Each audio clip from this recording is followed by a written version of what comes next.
আসসালামু আলাইকুম।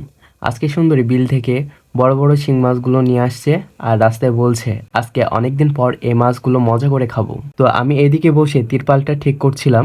ওই এসে বলে, এই যে দেখো, তোমার পছন্দের শিং মাছ নিয়ে এসেছি। এটা কিভাবে রান্না করব বলো তো? আমি বললাম, তুমি তোমার মতো করে রান্না করো, ঠিক আছে? এখন হাতে অনেক কাজ আছে। আজকে আবার মাঠে যাব এবং মাঠে কাজগুলো শেষ করব ইনশাল্লাহ। সুন্দরী বলল, ঠিক আছে, আমিও সাথে হাতে পাতে করিনি, এতে তোমার কষ্ট কম হবে নি। যেইভাবে সেই কাজ। তো আমরা মাঠে চলে আসলাম। আমি এদিকে তিরপালটা ঠিক করছিলাম, ওইদিকে সুন্দরী ভুট্টার গাছগুলো জড়ো করছিল। তারপরে ভুট্টার গাছগুলো এখানে নিয়ে এসে পালা দিচ্ছিলাম, যাতে করে বৃষ্টির পানিতে না ভেজে। এরপরে আমরা আমাদের পাশের জমিতে যাই এবং আমাদের গাড়লটির জন্য কিছু খড় সংগ্রহ করলাম।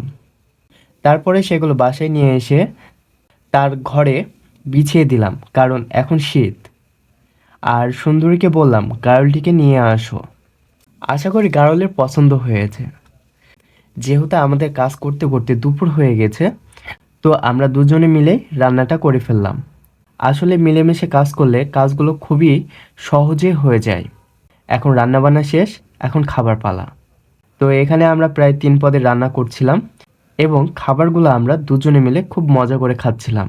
যাক, আলহামদুলিল্লাহ, খাবারগুলো খুবই সুস্বাদু হয়েছিল। আমরা গল্প করছিলাম এবং খাচ্ছিলাম।